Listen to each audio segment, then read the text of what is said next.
I have a dream, oh, I have a dream. Red, white, and blue, fly free, fly free. I believe, oh, I believe. Will you dream with me?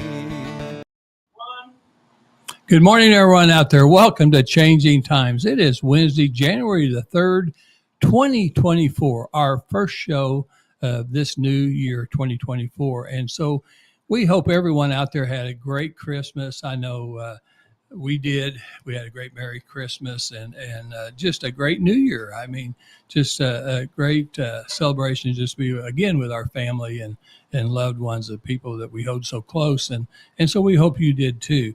I know that we had a little switch in our schedule last week when we ended our show. I said, well, we're going to have a special person, a special guest that will be on. We're going to talk about how to be happier in 2024. We have so many people that don't know the joy of the Lord. They don't have happiness. They have a lot of issues going on. And I understand that. But we're still going to have that person, but that person is in Colorado this week and speaking somewhere else. She's a person that speaks all over the country and a very strong lady. And so we'll have her on still. Maybe next week we'll see we know that she and I have talked, and she's going to be on in January. We just have to fit her in. Well, that's one of the keys of happiness is flexibility, yeah, right? Yeah, and she's gonna do it, But so hang on, because this show is all about 2023, the good, the bad, and the ugly of 2023. So I'm Lynn Morris. We are live at the Axe Media Group headquarters in Springfield, Missouri. And Dr. Mary Byrne, she's actually a regular. She may actually work her way into being a co-host here because I'm honestly, when I call her or text her, she's just, almost always, she's got things. She's very busy too. And I know as soon as the session starts today, the Missouri session starts today. And so finally, they're back in session. They've had a good season of pre-filing bills in December. I remember how all that works out in my 8 years serving in Jefferson City. But we're watching them, and we're going to be up there a lot. I know Dr. Mary Byrne will be up there. I'm going to be up there. I'll be up there next Tuesday. Next Tuesday, I'll be up in Jefferson City all day. So we're all up there because we're kind of fighting and lobbying for the things that we believe in. And this is an election year, so that's going to be big with candidates. Yeah, and I wanted to say that, 2024 is very important. There's a lot of things going on. Probably I think one of the biggest things is the election. And I actually, I've heard people now say this for, I don't know how many elections, but several, they'll say, this is the most important election. Well, actually, truly, they have been the most important election. But I think 2024 may be the year that is the election of all elections. Because honestly, I don't know how much more time we're going to have in this country, in this world, if we don't pick the right leaders. So that leads us into kind of the bad first. We want to end in a good note. So we do have things that we can praise and thank the Lord for. We can talk about positive things, but I think we'll start off with some bad and ugly things. And what do you have on your list first?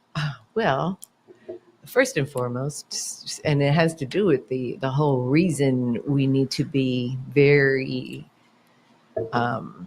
studious about studying our candidates and who we're going to vote for, pardon me, is because I think the federal government abandoned the American people. And I use two disasters, the Hawaiian wildfires and the train wreck that caused that chemical poisoning in East Palestine, Ohio. Yeah. And who nobody showed up from the federal government to, help them out when it was an immediate crisis for people who had to vacate their homes. And in both scenarios, they said, but wait a minute, you're sending billions of dollars to Ukraine. What about your American people? And so I think that it's not just one incident. It's the abandonment of the federal government from its duties to serve the people. Well, I think you're Yeah. right. I think that's a good way to start out. And I don't, it's sad because Mary, you and I are very patriotic, okay? And we love our country. We know our country is the best country in the world. There's no doubt. That's why all these people are coming over here, unfortunately, illegally instead of legally, because we don't have a government that's protecting our own borders. If you can't protect your own self, how can you protect other people in other countries? That's another show. Yeah, and so the government is made up of, we identify with the Conservative Party, the Republican Party.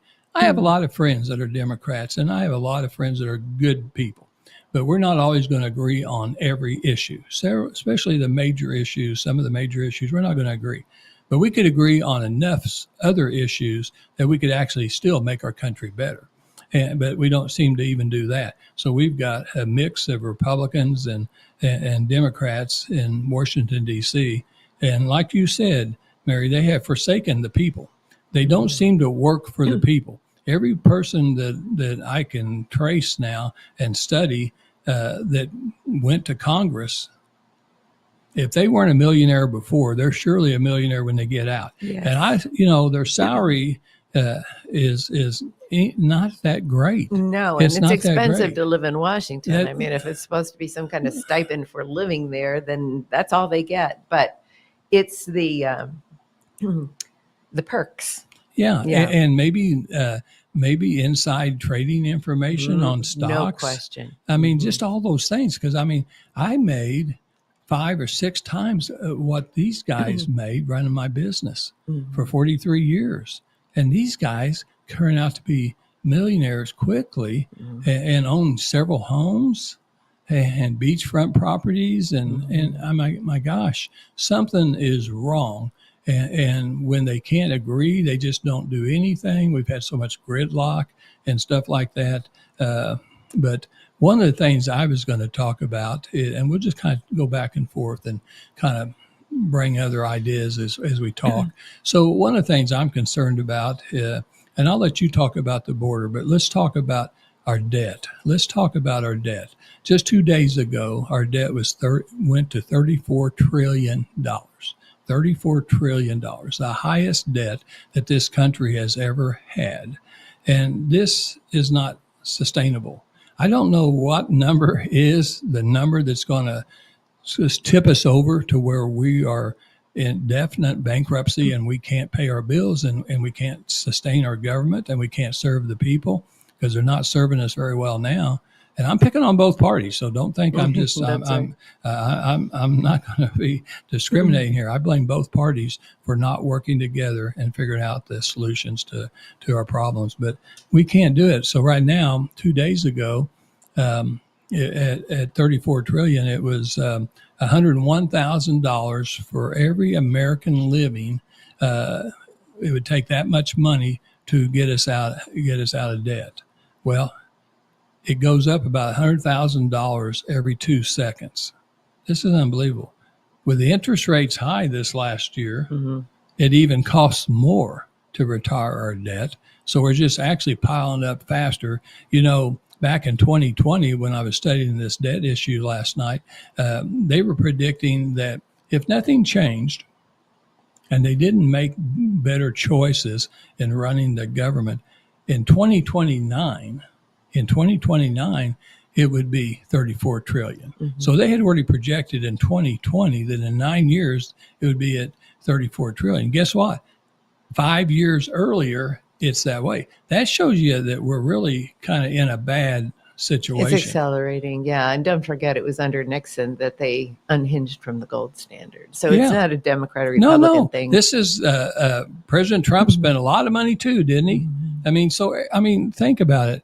This just wasn't one man and one Congress. This has been several men and several Congresses, and they still can't get it right. Yeah. Washington lost its way, that's for sure. Yeah, and honestly, government is our largest business. Some people say, even when I served 8 years in Jersey City, I would say, well, this is our largest business in the state of Missouri. I had fellow representatives and senators tell me this is not a business. This is the government. I said, no.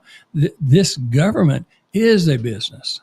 We have to balance our budget. Thank goodness Missouri balances their budget every year. You can't spend more in Missouri than you have. That's probably a good thing we can brag about in Missouri. But still yet, their budget's, well, it's just not under control. And Yeah, and lot when of spending. you look at the Department of Ed in Oh, yeah. Jefferson City, they're playing games with how they inflate the budget, because then they actually have a pot of money that's held for them in the federal government, but they claim it on their budget. So the money's not in hand, but they've kind of credited themselves with it, so that when they go to the legislature and say, here's the percentage of your budget that you've committed to, it's an inflated amount. So they're playing these games. The bureaucrats are in charge. They're waiting for, that's the one thing about term limits. The bureaucrats last there longer than anybody who has a history, right. the institutional history, how the Right. Capitol runs, right? So the bureaucrats run it. Yeah. And it's not like elections are worthless, but you have to be active as citizens to inform your newly elected people about what the issues are and what the history are, because the bureaucrats aren't going to tell them. And I think what that does, and it was always the plan in our constitutional republic. Don't let anybody tell you it's a democracy. It's not. That's a whole different ballgame, a whole different word. It's a constitutional republic. The reason for public schools was always to prepare you as citizens to engage with your government so you could protect your own liberties.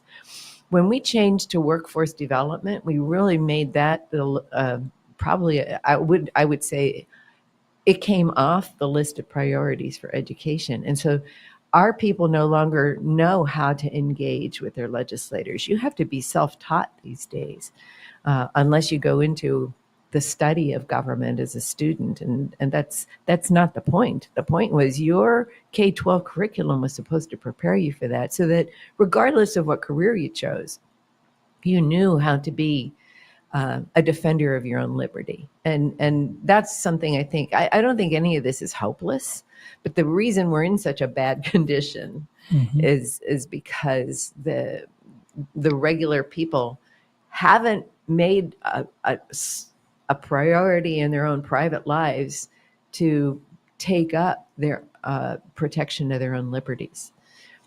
So you can't just elect somebody, send them to Jefferson City or send them to Washington and say they'll do the right thing.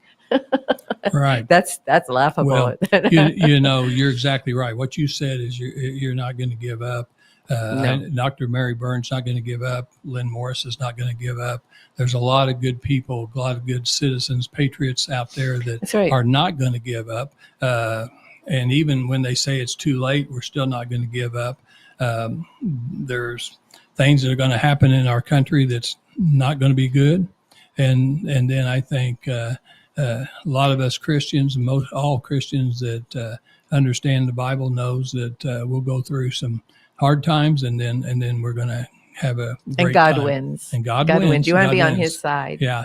I want to be on the winning side all the time. And so if you know, two things that we kind of brought out of this discussion, then we'll go into borders. But two things that was brought out. I just heard Dr. Mary Byrne say about your representatives and your senators, whoever's electing you, representing you in local government as well as state government and federal government. All three of those, you've got to get involved. That's You've right. got to know their name. I see so many people that don't know who their congressman is or congresswoman. They just don't think it's important. It is important. It is important. And even though sometimes we feel like they don't listen to us or paying attention to us, if more people would get involved in their political life, whether it be city, county, state, or federal, we'll be better off. And so you know, about term limits, you're talking about term limits in Jefferson City in Missouri. We have 8 years as a state rep, so I termed out in 8 years. They also have 8 years for the state senator. Okay, well, I always saw in my 8 years, I can tell you the two people that knew the most about state government was the bureaucrats, just like Dr. Mary said, and then also The lobbyists. That's right. Those guys had the institutional knowledge. That's right. Because we never could pass the institutional knowledge to the next state rep that took our place because it was a short time. Mm-hmm. And I still believe in term limits, but somewhere I don't know where the magic number of years needs to be, but I do believe in term limits.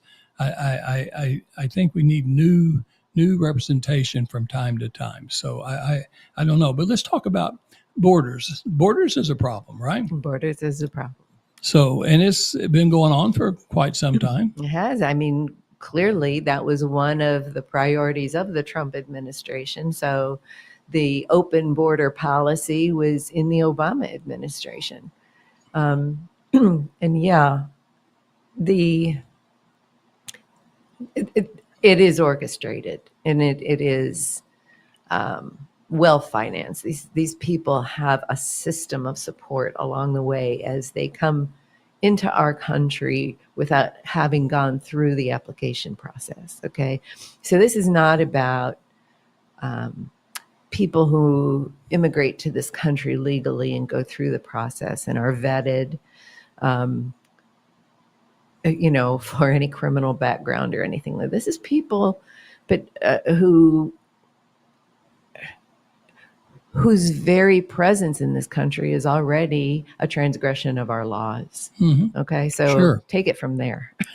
Yeah. And, the sad thing is immigration and immigration developed our country to what it is today. I mean, there was a time that everyone did it legally, and that's what we want. We wanted to do it legally. Mm-hmm. And there was a time when we were talking before the show started where people that came over here for the right reason, and they didn't want handouts. They came over here to make a better life for themselves and their family, and they worked for jobs, and then they started owning their own businesses and developing their own businesses, inventing things, they were a tremendous asset because that's what actually made America what it is. Yeah, today. Well, and it was our freedoms here in the first place. The freedoms. And they understood the importance of that. Free market and entrepreneurship. That was what was different here. It wasn't the socialism of Europe. And they knew they had talent, and they knew that they wanted to invest in their families. And so they understood what they were coming here for was freedom, and that they respected that freedom and wanted to defend it. And to this day, even with these immigration problems, it's the people who immigrated here legally who are the most proactive in trying to stop illegal immigration. Sure, they're patriotic. They are. They're extremely patriotic. They were able to study, even if they didn't speak English. They were able to learn English. That's our language, and they were able to pass a test. Mm-hmm. And do you think this 6,000 that was coming through, trying to get closer to coming to our border just last week? I mean, do you think that they're wanting to pass a test? How many, all the hundreds of thousands have already come over this past year? Do you think they're studying to pass a test? No. And if you've seen Sound of Freedom, you know that there's a whole nother agenda going under there in terms of smuggling people into the country for nefarious purposes. Yeah, smuggling people, smuggling drugs. Mm-hmm. The thing that gets me about the federal government, and I hate to pick on the federal government because... Oh, no, they deserve it. But here's the deal. I was just listening this morning as I was driving to our show, and you got the Department of Justice, you got the president and his staff urging the Department of Justice to do something about the barbed wire that is in Texas, that they're actually in illegal spots that they don't have the proper entryways to come in. Okay, so they're someplace else on the Rio Grande, and so here's the deal: Texas is trying to protect their border. Yes, every every state has a right to protect their border. Our country has a right to protect their border. Every country has a right to protect their border. But now they've already started ordering, the president and his staff have already started ordering the barbed wire to be cut. Cut it down, get rid of it, where people can come through illegally. Yeah. And I'm thinking, the federal government is allowing and promoting illegal actions. Well, So instead of going just maybe a mile or two down the stream, Yeah. they're I don't even understand that. yeah. Well, again, it just shows you the federal government has abandoned the American people. And so what you're talking about is consistent with that opening statement here. But the other part of this, who's, you might say, working hand in hand with this social reconstruction, because that's what this is the tech industry. Right. And so that was my number two worst problem in 2023 was artificial intelligence. I had that down. So Did you? We didn't talk about this. because I had this down. Yeah. Actually, Mary and I, we didn't we just talk think about alike. it. Yeah. We didn't talk about it. But honestly, I'm really worried about artificial intelligence. There's a guy in Ozark that's a real techie. And he knows a lot more than I do about artificial intelligence. But when I get a chance and he comes to the courthouse, I sit there and listen to him and ask him some questions. And it won't be long till they probably can already do it now. Put anything out there with pictures and words that makes it sounds just like someone else. And it's going to be, in fact, they could unleash things this year in the 2024 election that could really cause some problems. Yes. And it's going to be very hard for just us citizens to try to figure out, was that just true? Or I'm almost thinking someday artificial intelligence, because what this guy was telling me down there in Ozark, they could almost take over the world.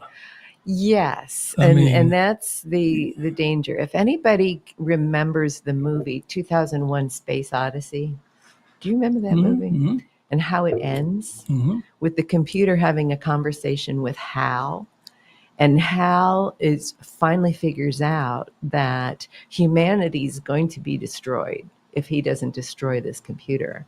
But the computer is ahead of him and says, "Hal, I'm sorry, I can't let you do that." And the whole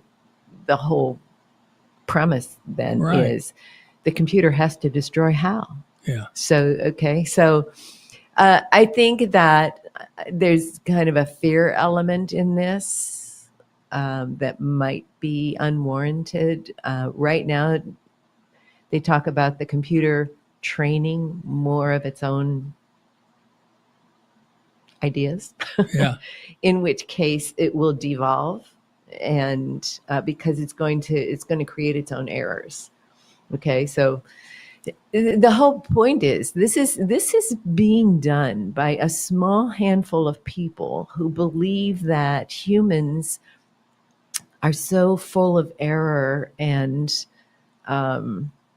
basically moral substandard that they have to be recreated with this errorless technology.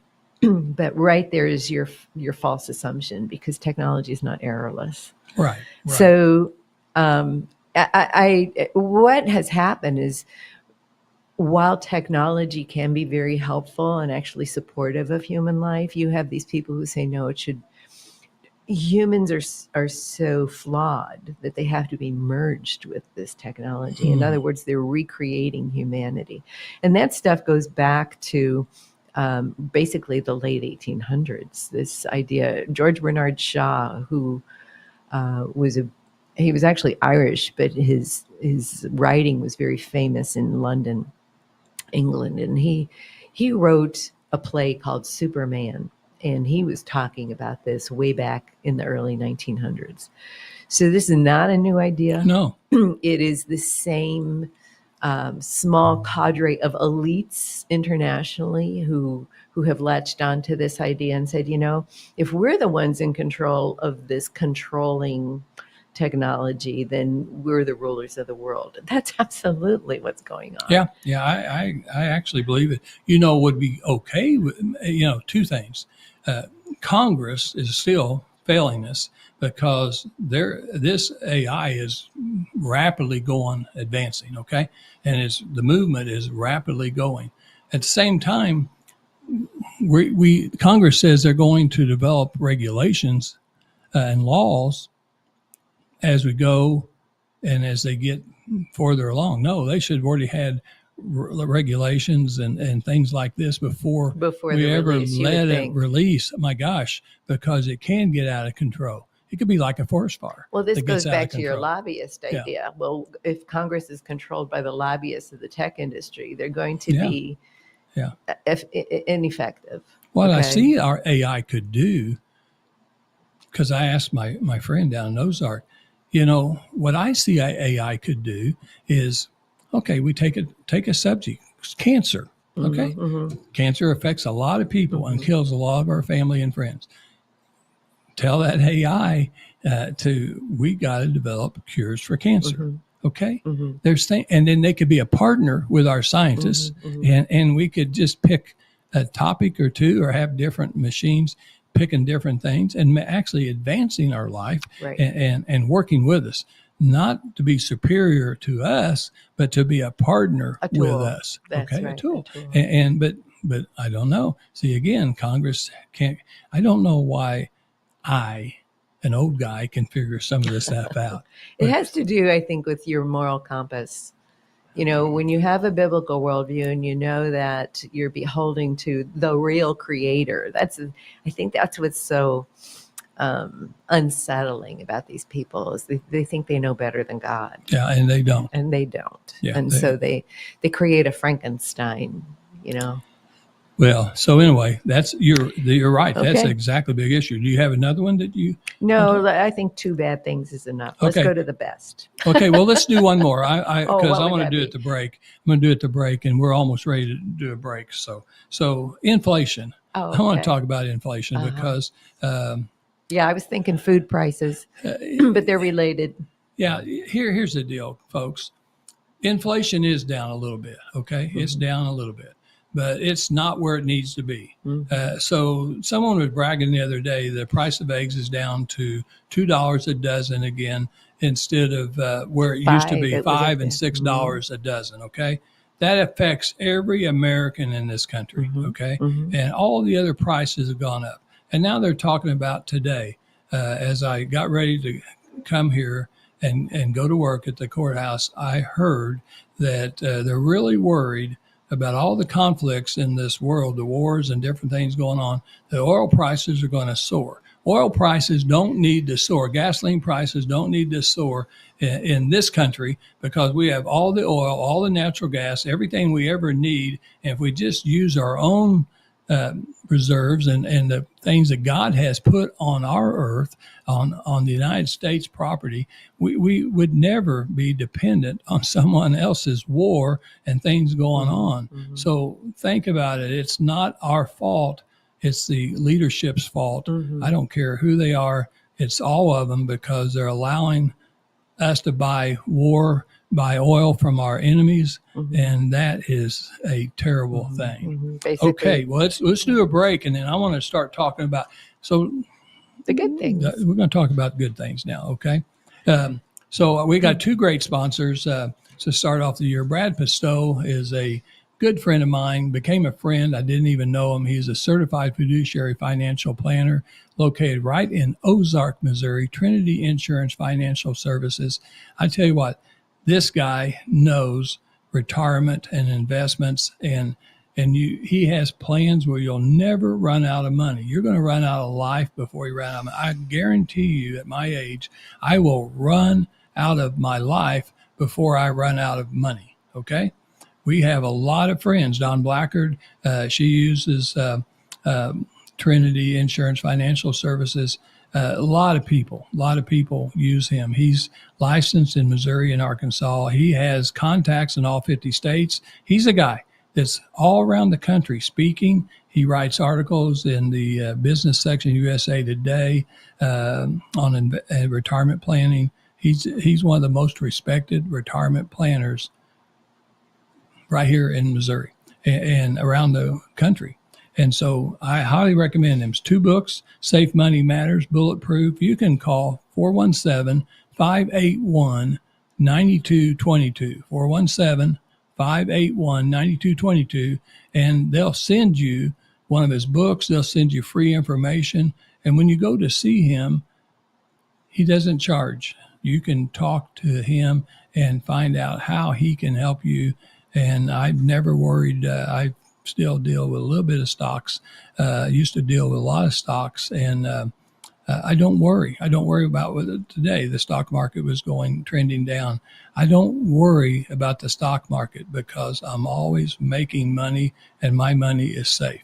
Okay. So I highly recommend him. Let you be sure and call them and let them know that changing times. Changing times recommended you guys to call them.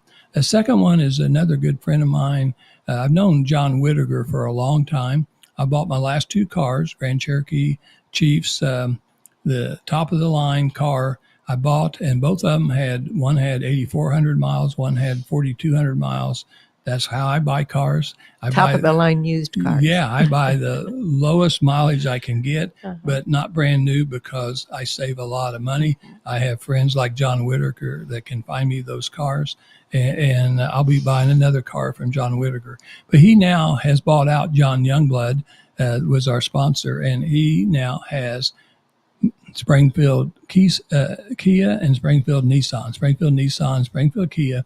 And they're at 3535 South Campbell, Springfield, Missouri. And right across the street from them is their used cars. They have probably over 100 used cars at any one time. Most of those cars are certified cars, not program cars, certified cars. Certified means they go through, for their group, 110 inspection points.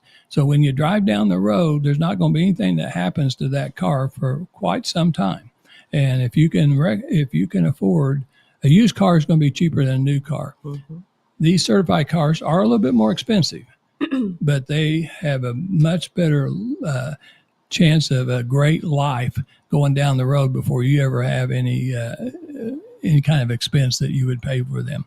So I would highly recommend those guys. They have a 48-hour guarantee where you can buy. A lot of the younger people, Mary could do it.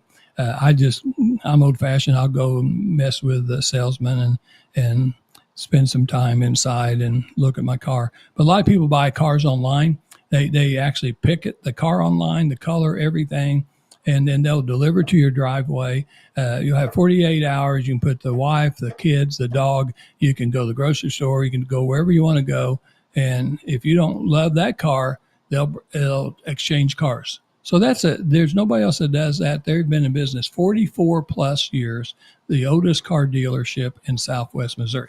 So that's our sponsor. So now we're going to have fun. We're going to talk about, it's more fun to talk about positive things than good things. So what do you have on your list for positive things? I have I think the major surprise of the year was when Kevin McCarthy had to leave the speaker role and Mike Johnson came in. And I'll tell you why. It's not just because of Mike Johnson, who he is, but he was known in Congress, but not in the media. So really nobody, at least I, in my circles, heard of Mike Johnson until he became speaker. But here's the thing. When Kevin McCarthy had to leave his role as speaker, it is in the same year that the most senior senator in the Senate, Dianne Feinstein, died. Both of them were from California. And so they had key positions in Washington. And that gave California this skewed influence that it doesn't have anymore suddenly in 1 year. I think that's profound. I hadn't thought about that, but You're exactly right. Yes. I knew they were from California, but I hadn't really thought about had a grip the on impact. the Senate and certainly a grip in the House. Sure. All of a sudden that was gone. Wow. Well, one of the things I put down was, of course, bad things. We've already talked about the border crisis. I'm not sure how we snuck that in on the good part, but no, tell me about that. How did we? Yeah, I'm not sure how we did that. But, one of the things that really concerns me, and I love guns. I love the ability to own a gun. I like to go target shooting. I hope I never have to shoot someone. But I do have conceal and carry. I have advanced training. I even had my wife get training to where she could load guns and shoot guns and things. She hates guns. A lot of women hate guns. I understand all that, but I think it's a good thing. If you want to make a resolution, I don't really recommend I'll tell you a resolutions. conversation because being a teacher, Yeah. I always had this idea in my head: use your words, right? And actually, it was State Rep Sonia Anderson. We were having a book club together and talking about this. And she said, Mary, if the rapist is in your house, it's too late to call the police. And I'm going, good point. Yeah. You want to be those people who are responsible, but it is your right, even in a biblical context, it's your right to protect the most essential property you own, which is your own body. And especially if the intruder is coming into your home. Right. You have a right and a duty to protect your home. So, you don't want to be one of those abusers. And I think the media does a job of creating this mass hysteria about gun control because of people who, a lot of them are mentally ill, who use guns inappropriately, but that's not you. Right. Well, so mass shootings is really my topic. Because it seems like it's growing every year. We have all these copycats out there. I'm really glad. I think a lot of I don't like hardly any of the media centers out there. I don't like most of them. I just don't trust them. I think most Americans don't trust what the media says. It could be radio, newspaper, it could be TV, certainly some of the social platforms. A lot of truth is not spoken on all these outlets, but mass shootings is to me a real problem because it seems like I was saying, you got copycats wanting to see if they can kill more people than the last group, and it just goes on and on. And so we don't need to publicize it, but we definitely, if they don't shoot themselves or you don't shoot, law enforcement doesn't shoot them, we have got to clamp down on all. There's many cases where it wasn't law enforcement, but a law-abiding gun carrier who stopped the mass shooter. We've had heroes, ordinary heroes out there making a difference and protecting people's lives, and that's why I endorse conceal and carry. I've carried for quite some time, and like I say, I don't hope I never have to shoot someone, but I'm not gonna. But they're not celebrated in the media. No. You get that. And that's why you have to be a discerning consumer of information. Yeah. Well, I tell you what, then, one of the things, it's not just our country, but I want to kind of talk about the world. We have people right now today watching our show from other countries. Our biggest audience is right here in the United States and mostly in Southwest Missouri. But, for other countries, I think one of the worst things that could have happened, but it's talked about in the Bible, is when Hamas attacked Israel over a year ago, before in 22, and then that war still going on in 23 and going on, and so that's a bad thing because that affects everything. Mm-hmm. That affects everything. And the Bible tells us about, we're just so close to, if certain trigger points happened over there in Israel and in the Middle East right now, that would be another one of those end time signals that we'll all see someday. But what else did you have? As a good one? Well, very recently, this is just an example of where I think the correction is happening in our country. Just yesterday, Claudine Gay, who was the Black female president of Harvard University, resigned because she's been exposed for plagiarism. Okay, so what is happening is an examination of academia, which was once considered a bastion of excellence.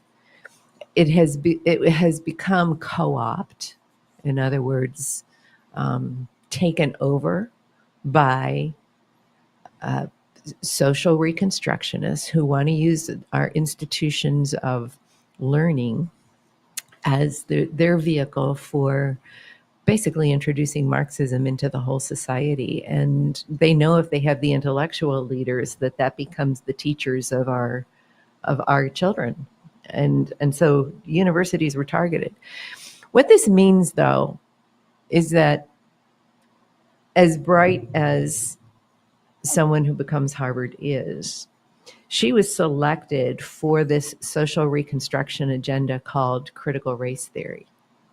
Right? Harvard was trying to correct the accusation that it was a white supremacist organization, and they're like, here's our poster example of how we're correcting ourselves. Now, I'm not against talented people who happen to have characteristics of being female and a person of color, rising through the meritocracy system. But what's happened is that not just the universities, but our medical schools have been compromised. The talent that is being accepted into medical schools is done on a quota basis for these features and characteristics. So a number of things happen. One, it took several months for Claudine Gay to decide that she could not defend plagiarism. And that's key, because there was a lot of pressure to just keep her so they could maintain the narrative of critical race theory. And finally, it wasn't defensible anymore. And so for the president of Harvard to have to be humbled by saying, no, it's not about skin color. It's not about I'm going to say sex. I'm not going to say gender, because gender means you can have a number of different ideas in your head about what sex is. And I'm very scripture based. I'm like, nope, there's male and female. That's what God said. Yeah. So anyway, the point is, you can start to see it crumble in the highest institutions of the land. The Supreme Court this year in June said you can't have race-based admissions. Corporations more and more are closing down their diversity, equity, and inclusion programs. That has not infiltrated into K-12 yet, but I see it going that way because it's not sustainable. You can't have a society that's coded by the color of your skin.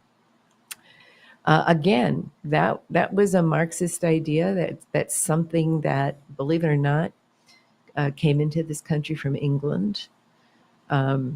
Cecil Rhodes, who was the diamond mogul, was a leader, a thought leader in what the best idea, a utopian idea of society was. And he was definitely a supremacist.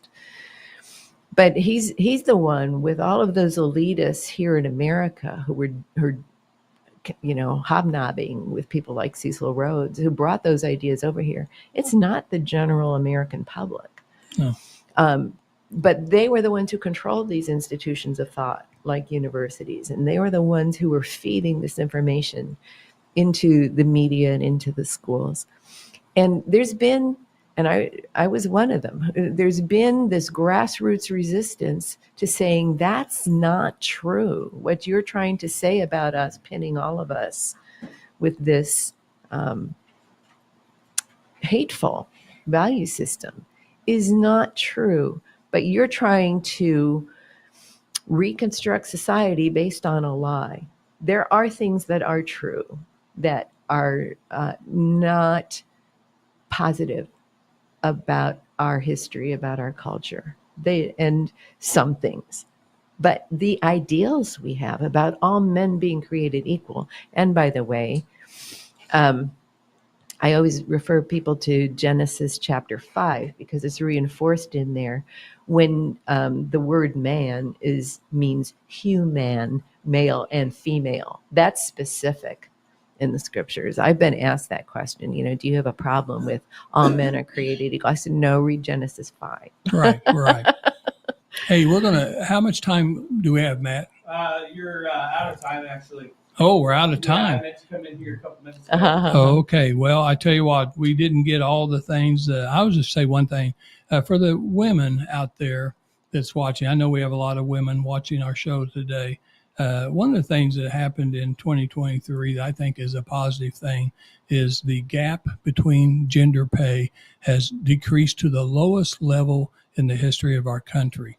And I think that is a very important thing. I've always thought I've had women bosses when I was the COO at Columbia HCA, and the CEO was a woman. I've had different people I've worked with. Dr. Mary Byrne is extremely smart, and my wife is extremely smart. And I watch and I applaud the fact that we're narrowing the gap to where women can make as much as men or even more. Hey, everyone should be making what they really are worth, and I think that's a really good thing. But we'll probably come back to these sometime. But we just hope everyone has a happy New Year. 2024, we're hoping to be better than 2023. You always want things to be better. That's right. And But God is always on the throne. Yeah, God's God on the is throne. always on the And throne. we'll be back next Wednesday. You guys have a great week. God, not tyranny. That's what